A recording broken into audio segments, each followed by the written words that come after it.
이 시간 우리에게 주신 하나님의 은혜 말씀은 욥기 15장 7절에서 10절 말씀입니다. 구약성경 욥기 15장 7절에서 10절 말씀입니다. 내가 제일 먼저 난 사람이냐? 산들이 있기 전에 내가 출생하였느냐? 하늘의 공부하심을 내가 들었느냐? 지혜로 올라갔느냐? 내가 아는 것을 우리가 알지 못하는 것이 무엇이냐?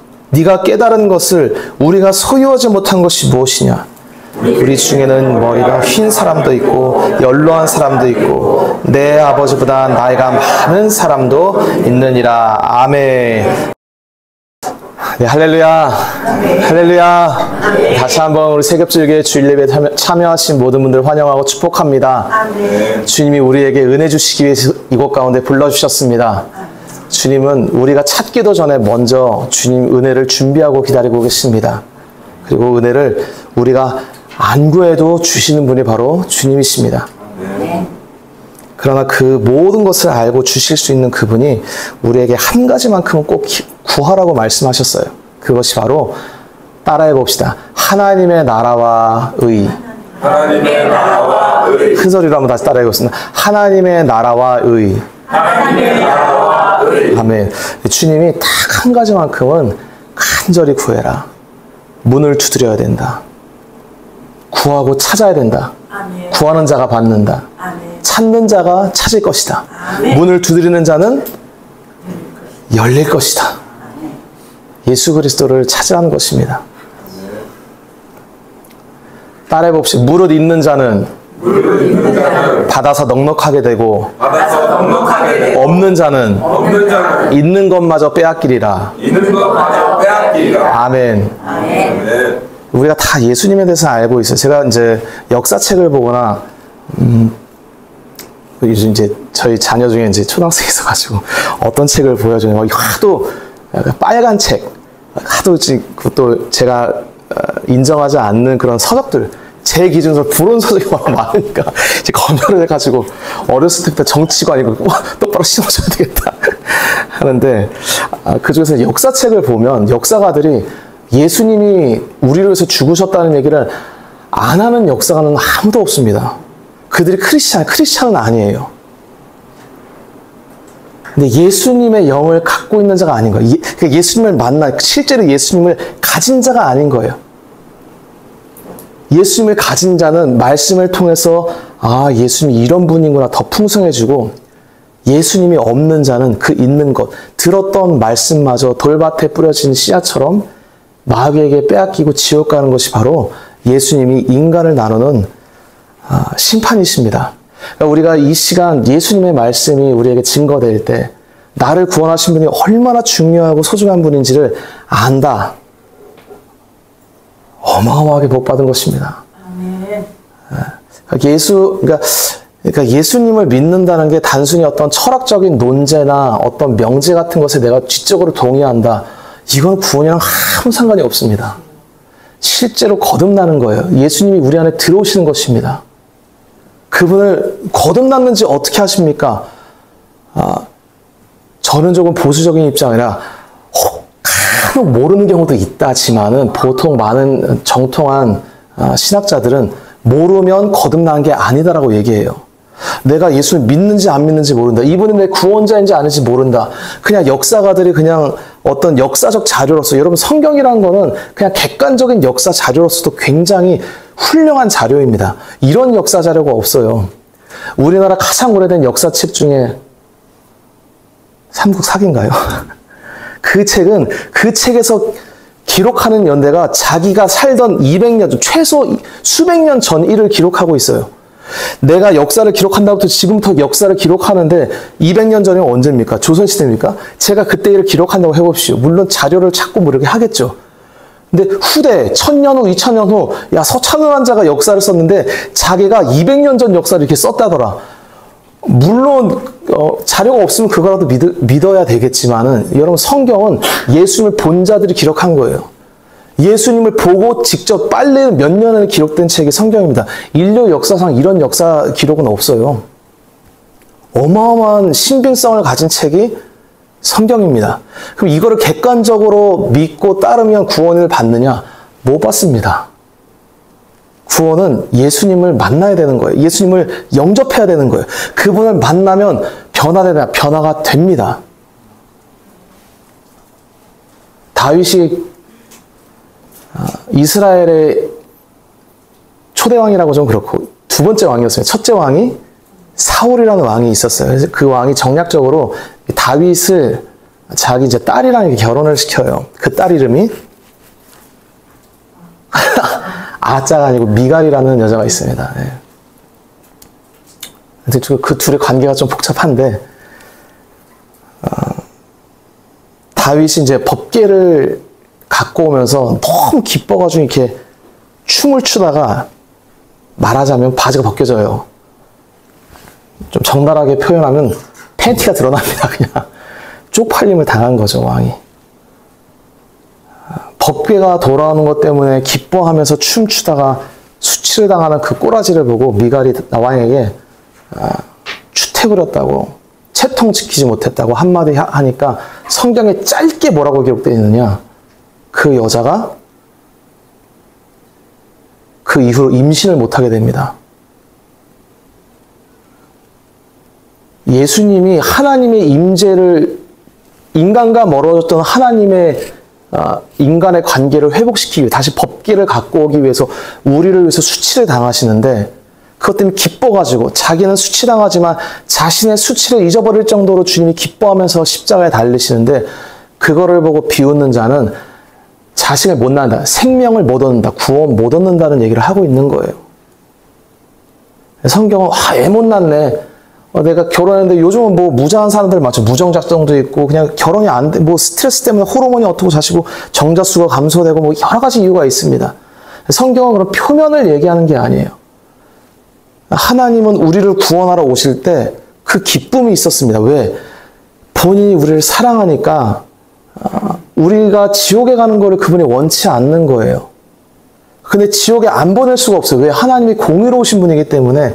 하나님의 공의라는 건 여러분 너무 무서운 거예요. 인간이 하나님 앞에 서서 내가 어떻게 의롭게 살았습니다. 그럼 그분은 말 같지도 않은 말이 대꾸도 안 하시고 그냥 그대로 지옥 보내십니다. 그분은 정말 하나님의 공의라는 측면에서 보면 주님은 무시무시한 분이에요. 그걸 아는 사탄이 예수님 앞에서 사시나무 떨듯이 바들바들 때가 이르기 전에 나를 무적행을 가두려고 오셨나이까 두려워서 벌벌벌 떨잖아요. 무적행이라는 것은 우리는 다 안 가봐서 모르지만 한 번 가면 나올 수 없는 것이 무적행입니다. 가면 그럼 편안하게 침대 펴놓고 리모컨 돌리면서 그냥 보낼 수 있냐, 여생을. 거기는 1초도 고통이 감해지지도 않고 영원한 고통이 지속되는 곳이 지옥이에요. 그러니까 왜 사랑의 하나님이라고 하면서 왜 그런 분이 지옥을 만드셨을까? 이게 우리의 마음에 항상 괴로운 거예요, 그런 것들이. 근데 그분은 그냥 그렇게 하시는 분이에요, 그분이.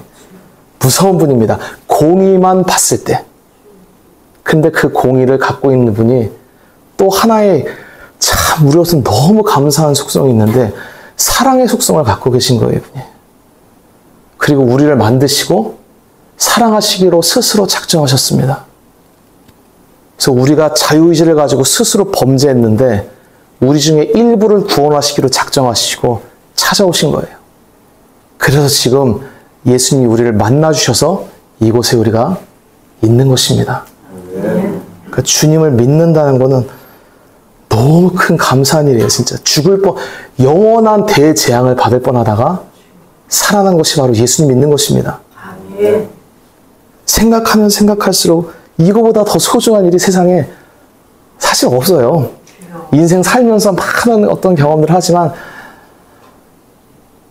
제가 이제 연로한 사람들 들어보면 그냥 제가 차마 저는 이제 어른을 존중하는 사상을 갖고 있기 때문에 하도 오랫동안 어렸을 때부터 사춘기 시절에 그 공자님의 제자로 있어가지고 함부로 말은 못 꺼내는데 어른들이 주님을 모르고 산 어른들이 결국 하는 얘기를 들어보면 그 인생에 예수님이 중요한 게 아닌 거예요. 그냥 자기 인생에 공허한 인생, 무의미한 인생에 자꾸 뭔가를 붙잡기 위해서 과거의 왕년에 자기가 이루었던 영화로움을 자꾸 얘기하고 내가 왕년에 이랬다는 둥, 내가 뭐 이런 일을 했다는 둥, 내가 뭘 안다는 둥, 내가 뭘 선취했다는 둥 그 얘기를 하는데 그 심령 깊숙한 곳에 제가 느껴지는 건 뭐냐? 지독스러운 공허감이 느껴지는 거예요, 그냥. 그걸 피할 길이 없어. 왜? 의미 있는 일을 해봤자 다 과거의 영화로만 끝나고 얼굴은 쭈글쭈글하고 내 영광은 다 떠나고 결국은 나는 병 걸려 죽든지 암 걸려 죽든지 어쨌든 죽어서 흙으로 돌아가는 거예요. 그 인간이 죽음 앞에 섰을 때 느끼는 공허감은 서로가 모른 척하면서 암묵적인 무슨 카르텔이라도 형성한 것처럼 서로 덕담하면서 위로하겠지만 결코 위로가 되지 않습니다. 성경은 그것을 무슨 위로를 하느냐? 따라해 보겠습니다. 거짓 위로. 네, 거짓 위로하는 위선자들의, 거짓 선지자들에 대해서 구약 성경에 많은 얘기를 하는데 결국 성경에서 말하고자 하는 거짓 위로가 뭐냐? 예수 빠진 위로. 제가 하도 내향적인 사람이라 주님이 저한테 많은 외향적인 사람들을 종종 붙여주시는데 대학교 때 제가 이제 우울증에 빠져서 이제 기어 들어가려는데 저한테 정말 이런 전도자가 어딨나 싶은 전도 산임을 주님이 붙여주셨어요. 맨날 전화 와서 전도 나가자는 거예요. 그 학교, 제가 다니던 학교에서 나는 이 학교를 다녀야 되나 말아야 되나 이걸 왜 배워야 되나 알지도 못하고 힘들어 죽겠는데 맨날 저한테 전화해가지고 찬우야 어디니? 서형제 빨리 전화 받아. 그때 여러분 아니니까 폴더폰 이거 꺼놓고 안 받고 나갈게요 하놓고 쌩 까고 죄송합니다. 이거 쌩 깐다 말고 좋은 표현 없나? 약속을 어기고 힘들었어요. 전도하는데 지금 내가 죽을 맛인데 남한테 예수를 증거하는 게 힘든 거예요, 여러분. 당장 내가 죽어나겠는데 그분이 자꾸 전화해가지고 관심 좀 꺼주셨으면 좋겠는데 난 혼자 있고 싶다고 전화해가지고 계속 전도하자고. 그분이 어느 날 저한테 진지하게 얘기하더라고. 자기가 그분이 이제 불교 신자였어. 굉장한 철저한 불교 신자였는데 어느 날 주님을 믿게 돼서 이분이 이제 성령 체험도 하고 예수님을 믿게 된 겁니다. 그래서 이분이 내가 주의 일을 하겠습니다. 헌신해서 이제 전도사도 되고 지금 이제 선교사로 나가 계십니다. 전도사가 돼서 그때 저를 만나서 전도해야 된다. 이 기쁨을 전하자. 예수를 전하자. 내 마음에 예수는 기쁨이 어딨어 지금. 공부하기도 싫고 인생의 의미도 모르겠고 예수를 믿냐? 그럼 믿는 건 믿는 건데 참 이게 애매한 그런 경우 있지 않습니까, 여러분? 그분이 저한테 했던 말, 그때는 그런가 보다 했지만 지금 와서 끝까지 기억나는 게 있어요. 뭐냐? 자기가 예수를 믿은 다음에 너무 기뻤는데 이렇게 불교에서 예수를 돌아온 다음에 자기 아버지가 갑작스럽게 돌아가시게 됐는데 갑자기 죽은 게 아니라 병상에서 호흡이 끊어지기 직전에 자기가 아버지 옆에 있을 수 있는 기회를 얻었다는 거예요. 여러분은 이제 부모님이 돌아가시거나 아니면 누가 이제 자기의 소중한 사람이 죽을 때 옆에 있으면 무슨 얘기를 하겠습니까? 우리 같은 경우는 예수님 믿으셔야 됩니다. 예수님이 당신을 사랑하십니다. 우리는 예수님을 믿으면 그분의 보혈을 다 용서받습니다. 근데 그분이 그랬다는 거예요. 자기가 그냥 예수님을 믿은 다음이긴 한데 이게 아직 안 돼서 자기 죽어가는 예수님을 모르는 부모한테 아버지 힘드실 텐데 심호흡하세요. 심호흡하시면 마음이 좀 편해집니다. 그 심호흡하다가 돌아가셨대. 자기도 이게 아니라는 걸 아는데 안 되는 거예요, 그게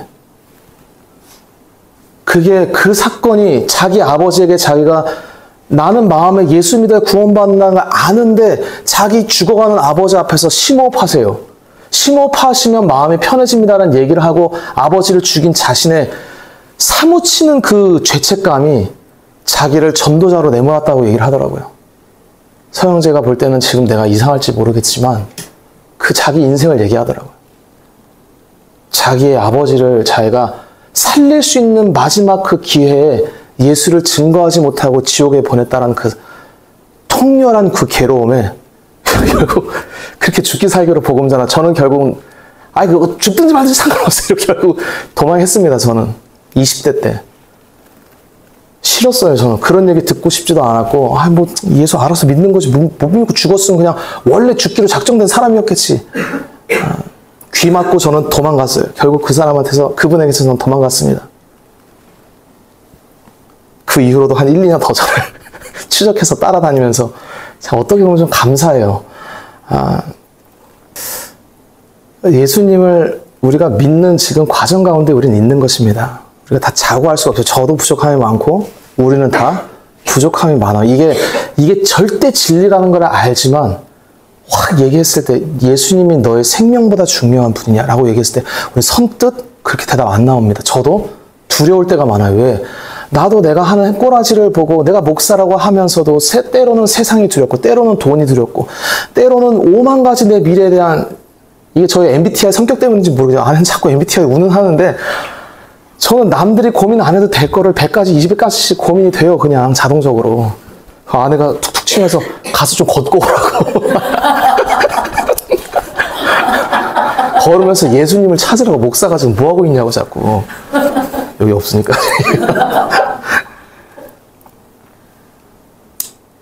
그때마다 주님께서 이제 항상 이렇게 저를 이렇게 깊이 이렇게 만나주신다는 게 종종 또 깊이 찾아오셔서 너가 뭐 때문에 두려워하느냐.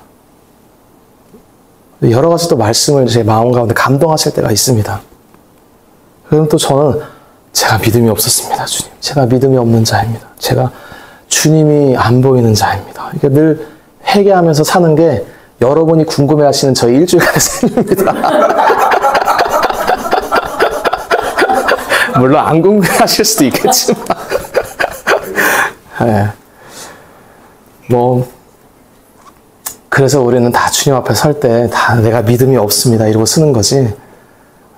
결국 근데 죽을 때 주님은 우리에게 성령을 확 부어주셔서 예수님이 내 생명보다 귀한 분이십니다. 이 고백을 하고 죽은 이 고백이 안 되면 구원받을 수가 없어요, 여러분. 누차 얘기하잖아. 예수님을 믿긴 믿는데 이상한 예수, 잘못된 예수를 믿어도 구원받을 수 있냐? 구원 못 받습니다. 그거는 마치 내가 이단을 믿어도 구원받을 수 있냐는 얘기랑 똑같아요. 구원 못 받습니다. 근데 예수님을 제대로 믿는다는 거는 일반적으로 생각할 때 내가 죄가 없다 그게 아니라 내가 주님 앞에서 믿음 없는 죄인이라고 고백할 때 그게 제대로 된 믿음인 거예요. 우리 중에 아무도 주님 앞에 구원받을 믿음을 자랑할 자가 아무도 없습니다. 우리는 주님, 우리 생명처럼 사랑 안 해요. 저도 사랑 안 합니다. 그러나 사랑 안 하는 게 정상이냐? 정상은 아니에요. 우리는 다 신앙의 과정 중에 걸어가는 거예요. 옛날에 우리나라에 그 빨갱이들이 쳐들어왔을 때 기독교를 핍박하는데 참 이 그 빨갱이들이 정말 지혜로운 게 교회를 예를 들어서 핍박할 때 목사부터 이제 보통 우리 머리를 쳐야 된다. 리더를 치면 흩어진다. 근데 걔네를 그렇게 안 해요. 기독교의 지도자가 제일 소중하게 생각하는 게 성도라는 걸 알기 때문에 성도 중에 제일 약한 자, 목사의 자식이나 장로의 자식 또는 제일 어린 자들 손톱부터 뽑아가는 거예요. 그때 예수님을 끝까지 부인하면 안 된다라고 얘기할 때 소리치면서 살려달라고 발악하는 초등학생, 지금 그때는 초등학생이 아니었겠죠. 어린애들을 바라보면서 목사의 마음속에 이거 내 예수 믿는다고 나를 이런 고난 가운데 쳐넣다니. 그 인간적인 분노가 끌어오르지 않느냐? 끌어오릅니다. 그때 목사도 깨닫는 거야. 내 믿음 지킬 믿음이 없구나. 그때 참 우리 성도 그 믿음의 선조들이 그때 눈물을 흘리면서 그 길 간 거예요. 그 길을. 우리는 물론 그 믿음이 신화 속의 얘기처럼 전달되는 거지만 다 그런 때가 다시 오지 않으리란 법이 없는 것 같은 시대에 우리가 살고 있습니다. 제가 공산당 얘기하고 좌파 얘기하는 것은 어떤 정치적 이념을 강조하려는 게 아니라 이 시대는 그런 거예요, 여러분. 기독교는 어느 시대에 갖다 놔도 부흥하려고 할 때 마귀는 아주 집요하게 공격하는데 이루 말할 수가 없습니다. 그때 우리가 살아날 수 있는 유일한 길은 예수님 앞에 엎드리는 길 하나뿐입니다.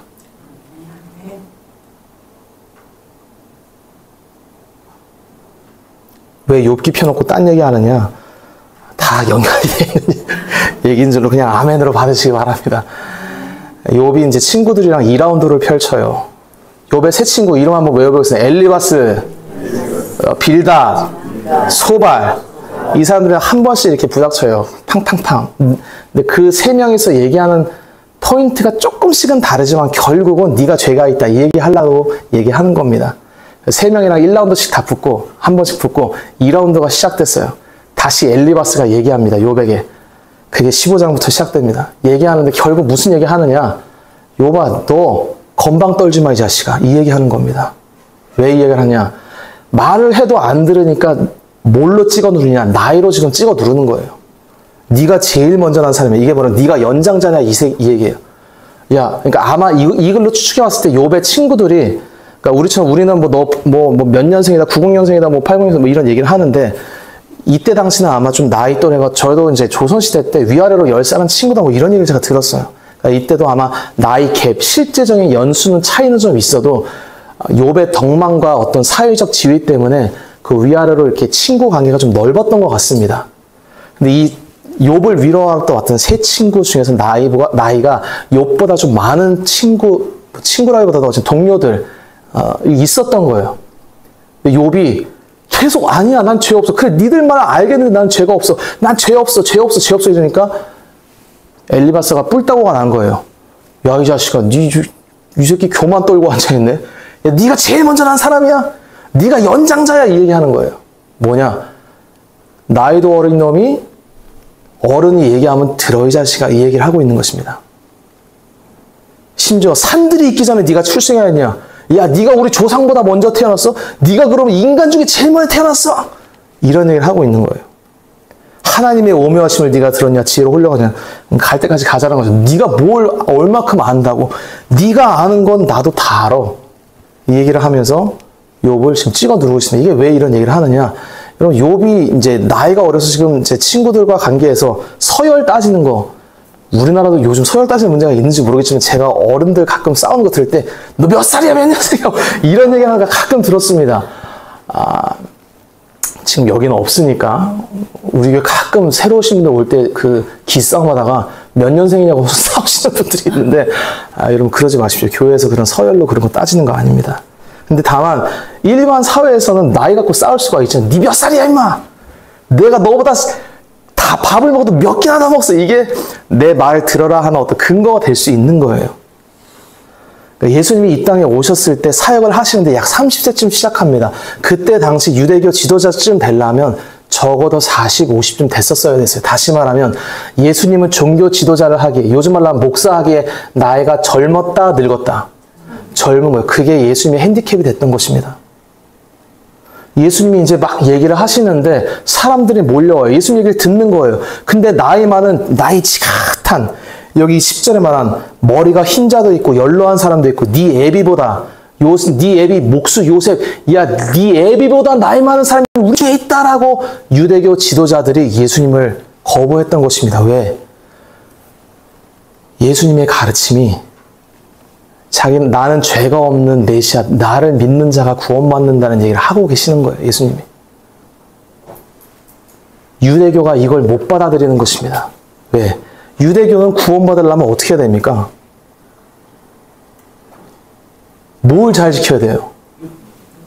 율법을 잘 지켜야죠. 율법을 잘 지키면 가난해집니까? 부자가 됩니까? 이거는 왜 그렇죠? 왜 율법 잘 지키면 부자 돼? 왜 이 인과관계가 왜 설정되어 있는 거예요? 하나님이 그렇게 명령하셔서 그런 겁니다. 복을 명하셨어요. 율법을 잘 지키면 복 받는다. 다른 이유 없습니다. 여러분, 이 세상에 존재하는 모든 법칙은 하나님이 명하신 대로 존재하는 거예요. 죄 지은 자는 정령 죽으리라. 우리는 왜 죽습니까? 죄 지면 왜 죽어야 돼요? 그건 하나님의 명령 때문에 죽는 거예요. 죄진 자도 살리라. 하나님의 공의는 그럴 수 없지만 만약에 주님이 그랬다. 그럼 살 수 있는 거예요. 죄진 자는 죽으리라 했기 때문에 예수님이 우리 대신 죽으셔야만 하는 것입니다. 살리려면. 왜 율법을 잘 지키면 복을 받냐? 왜 부자가 되냐? 왜 잘 되냐? 주님이 그렇게 명령하셔서 그렇습니다. 그리고 이 길은 천국입니까? 지옥입니까? 지옥 간다는 거예요. 결국 예수님 말씀이. 부자가 천국 가기 얼마나 어려운지, 낙타가 바늘구멍에 들어가는 것보다 쉽다 어렵다? 어렵다. 불가능하다. 왜? 이자들은 하나님의 말씀을 너무 잘 지켜서 자기가 죄인이라는 고백을 할 수가 없는 거예요.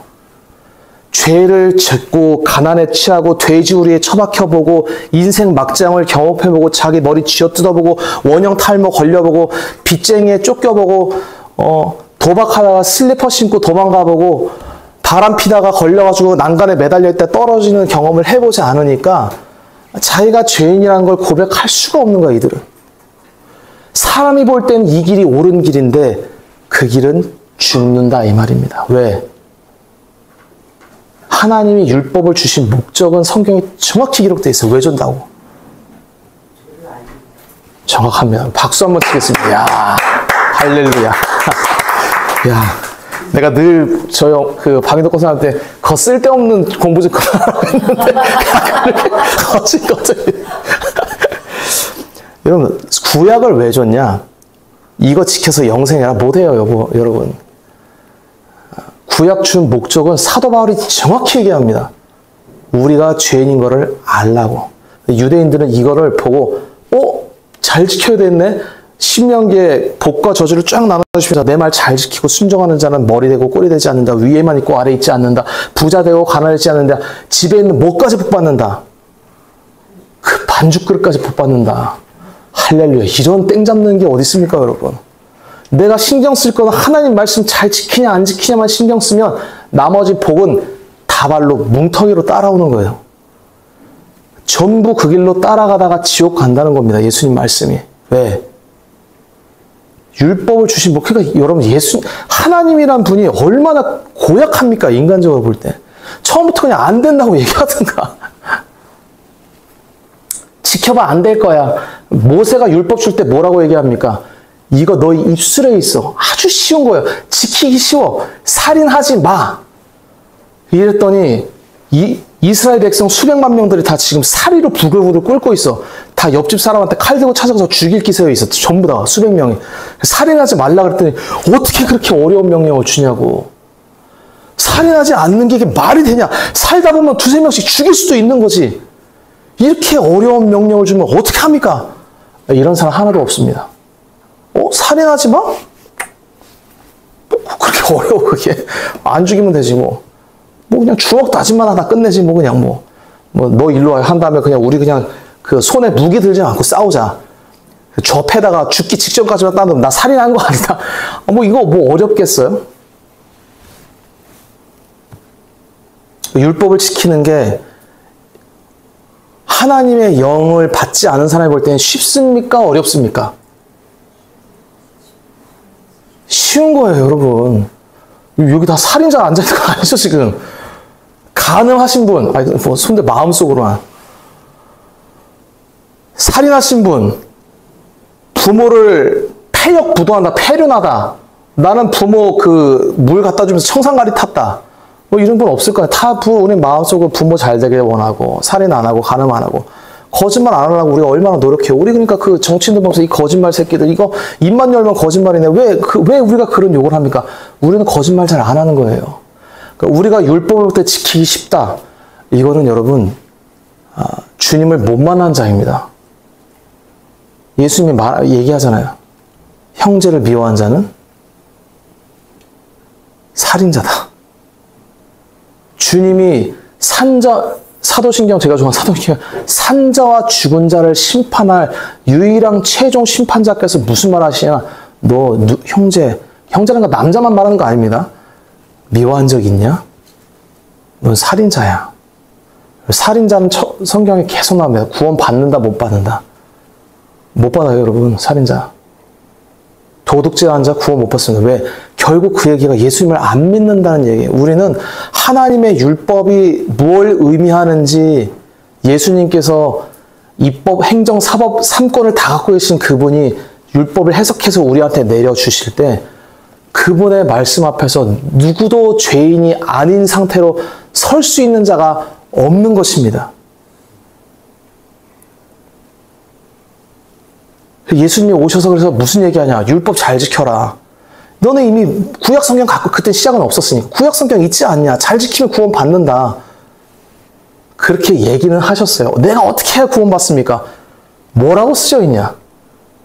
살인하지 말라, 가늠하지 말라, 부모를 공경해라 이렇게 거짓 증거하지 말라 써졌습니다. 그때 주님이 뭐라고 하시죠? 뻥치지 마 임마 이러지 않았습니다. 그거를 행해라 그리하면 살리라라고 말씀하세요. 왜? 실제로 그걸 다 지켰다. 구원 받습니다, 여러분. 근데 인간 중에 죄를 갖고 태어나는 우리가 그거를 지킬 수 있냐? 없는 거예요. 그걸 누가 다 지키냐? 예수님이 다 지키십니다. 그 안에 형제, 우리를 향한 미움이 조금도 없으세요. 우리가 그렇게 죄짓고 방탕하게 사는데 우리를 향해서 저 새끼 죽여버리고 싶네 이 생각이 없는 분이에요. 여러분, 제가 자식 키워보니까 때로는 자식도 죽이고 싶을 때가 있더라고요. 저기 내 딸이 앉아있어. 좀 자식이라 할지라도 키우다 보면 이 새끼 죽이고 저는 이게 제 얘기만 아니라 제가 예전에 직장 생활할 때 어떤 분 이제 박사님이랑 막 얘기하는데 서 박사, 내가 정말 이번에 그분 크리스찬도 아니었어요. 그분 이제 아기를 이제 갓 낳아서 조그마한 아기인데 너무 울어 제끼도 자기 힘들어 죽겠는데 제가 프로젝트 준비해야 되고 밤에 아내도 이제 맞벌이 부부였는데 아기가 너무 울어 제끼니까 밤에 자다가 깨서 문득 무슨 생각을 했냐, 이 아기를 집어다가 창밖으로 집어 던져버리고 싶다는 생각을 했다는 거예요. 순간. 그리고 그 얘기를 저한테 하면서 내가 그런 생각까지 할 줄 몰랐어. 내가 너무 미안했다고 애기한테. 인간은 자기가 핀체에 몰리고 자기가 괴로우면 자식 새끼도 집어 던져서 베란다 밖으로 떨어뜨려 죽이고 싶은 마음이 들어오는 게 인간이에요. 그게 성경에서는 죄성이라고 얘기합니다. 이게 없는 자가 있냐? 아무도 없어요, 여러분. 그럼 하나님 볼 땐 우리 마음은 속에 있고 행위는 밖에 있으니까 마음은 죄가 아니고 행위는 죄냐? 창조주가 볼 때는 마음이든 손가락, 발가락이든 다 피조물이에요, 여러분. 마음도 피조물, 손가락도 피조물, 입도 피조물, 생각도 피조물입니다. 생각으로 범죄한 것도 그분한테는 다 더러운 거예요. 죄가 있는 거고. 하나님 앞에 설 수 있다, 없다? 없어요. 다 지옥 가야 됩니다, 인간은.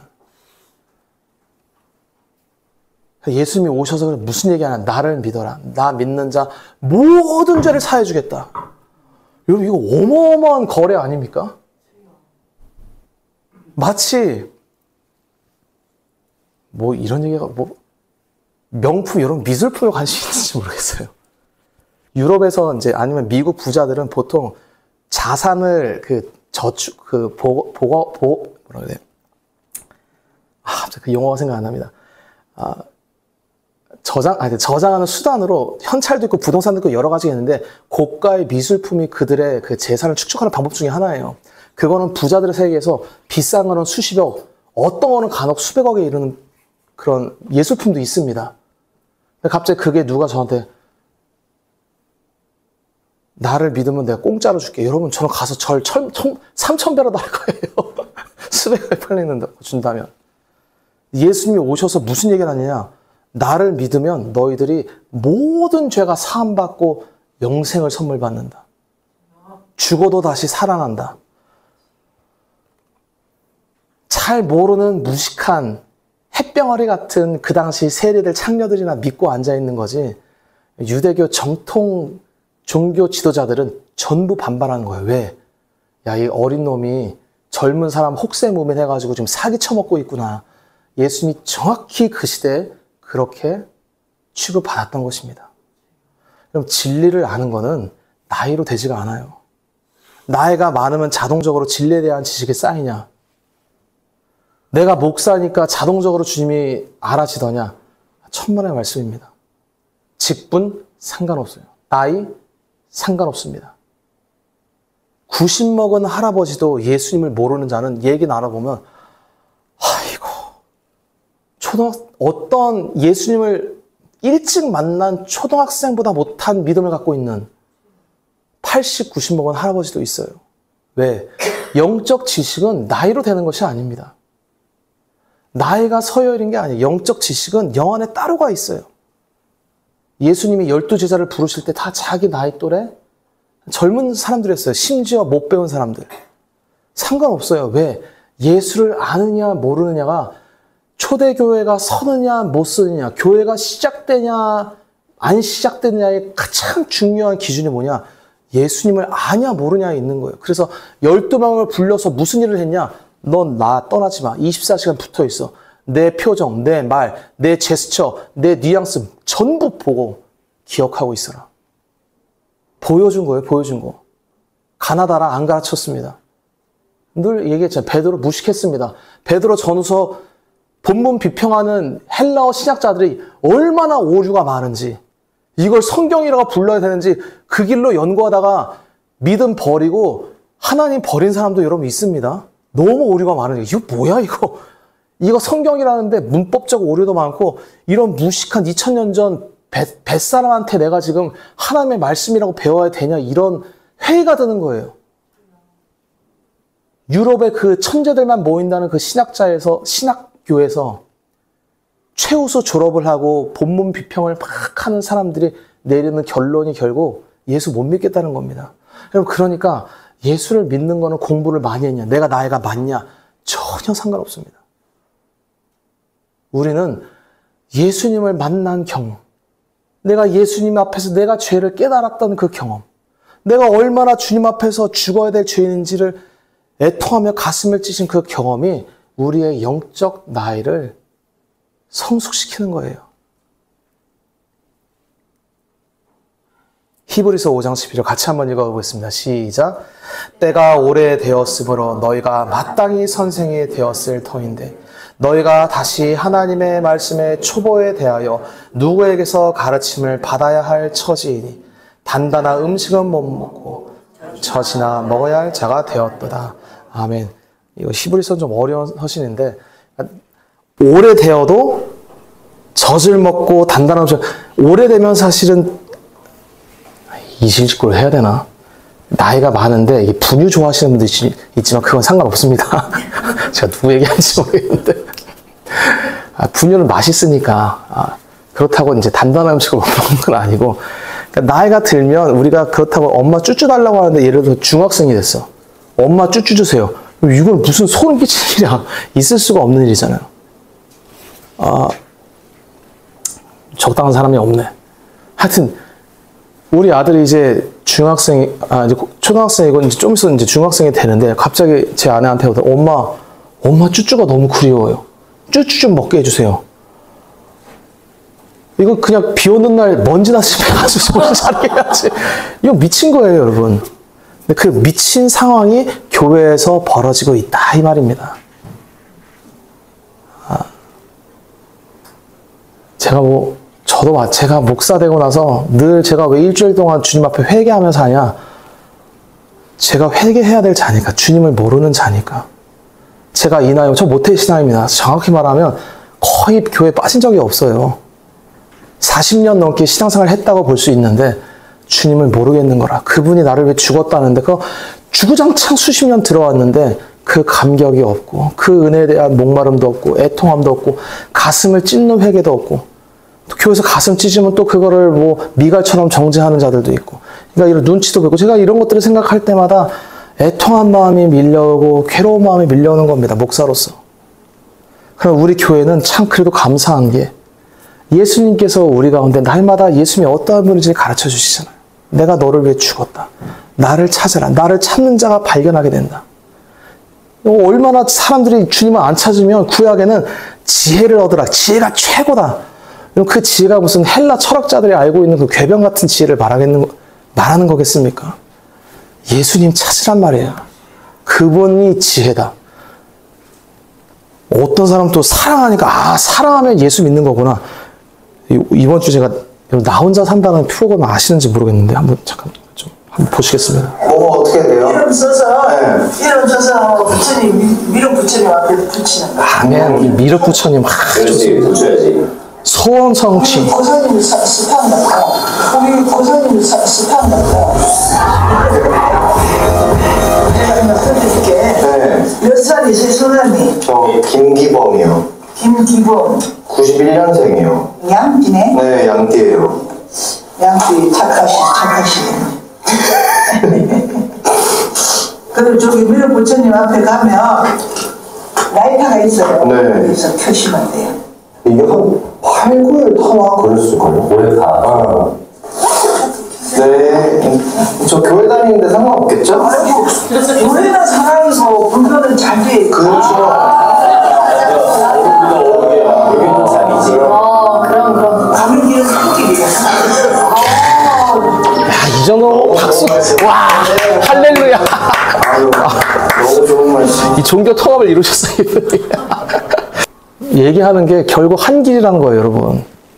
이게 종교에 득도한 연륜이 있는 머리 흰 자들이 하는 이 세대의 진리입니다. 지혜하니까 여기 지혜가 있는데 지혜가 최고구나. 사랑하니까 사랑을 얘기하는구나. 돌멩이 하니까 돌멩이구나. 베드로 하니까 베드로구나. 아브라함 하니까 아브라함이구나. 예수님이 뭐라 그러냐? 너희는 내 말을 들을 줄 안다 모른다? 모른다고 하는 거예요.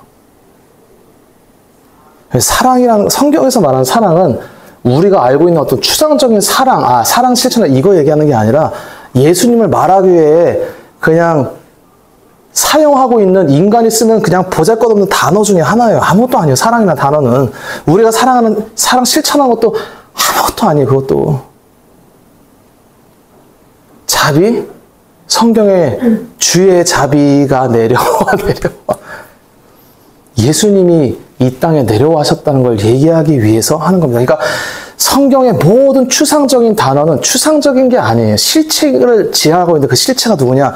예수 그리스도, 살아계신 그 인격자이신 예수님을 나타내기 위해서 쓰는 단어가 지혜다, 믿음이다, 사랑이다, 자비다 쓰고 있는 것입니다.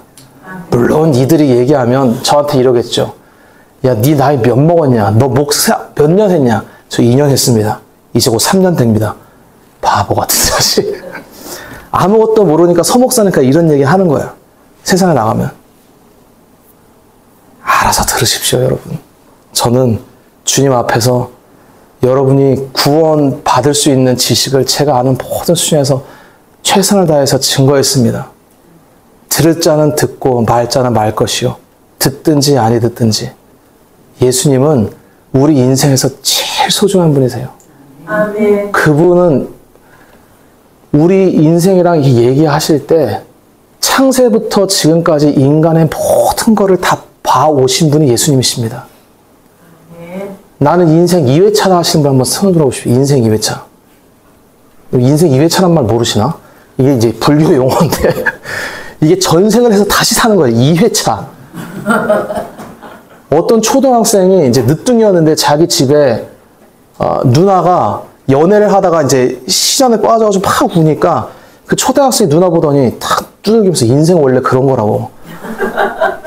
걔는 인생 2회차인 거예요. 그 초등학생은. 이미 살아본 것처럼. 우린 다 인생에서 처음 겪는 거예요. 결혼 처음 해봐. 부모 처음 만나봐. 부모 죽는 것도 처음 경험해봐. 다 처음 해보는 건데 우리와 함께 하시는 예수님은 초행길이 아니신 겁니다. 그분의 얘기를 들어야 돼요, 우리는. 그분이 얘기하실 때 이분의 말을 무슨 개똥 같은 철학이랑 자꾸 섞으려고 하지 마시고 지금까지 들어왔던 어줍지 않은 신학이랑 자꾸 섞으려고 하지 마시고 이 서목사를 통해서 여기서 여러분 들을 때는 이 진리의 말씀이 여러분 기존 거 그냥 싹 다 버리세요. 지난 게 다 잘못되는 건 아닌데 마치 이제 골프 제가 스윙을 가르치는데 어디서 이상한 포즈를 배워서 잘못된 포즈를 자꾸 치는데 제가 교정하려고 그러는데 안 고쳐지는 거라 이게. 왜? 이게 편하니까. 근데 여러분 그 자세는 잘못된 거예요. 제가 잘못됐다고 했을 때는 그대로 제가 저의 권위를 막 이렇게 막 하려는 게 아니라 내려놓으십시오. 잘못된 겁니다. 제가 늘 얘기해요. 제가 교제하는 목사님들을 있어서 차마 이게 모욕할 수는 없지만 제가 늘 욕먹으면서도 천주교 얘기를 하지만 지금 교회 상황이 복음을 듣기가 너무 힘든 시대예요.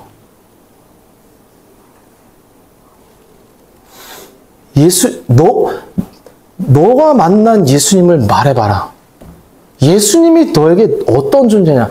그래. 신앙생활 내가 50년 됐습니다. 내가 목사입니다. 내가 무슨 성경 공부를 주르륵 다 했습니다. 이거 말고, 오케이. 그건 과정이니까 알겠고, 예수님이 너에게 누구냐고. 이게 제 질문이 아니에요. 제가 존경했던 사랑에게 옥하는 목사님이 교역자와 성도들에게 다이렉트로 물어봤던 질문이에요. 너의 입술로 네가 직접 고백해라. 예수님이 너에게 도대체 누구냐? 구원자 아니었어요?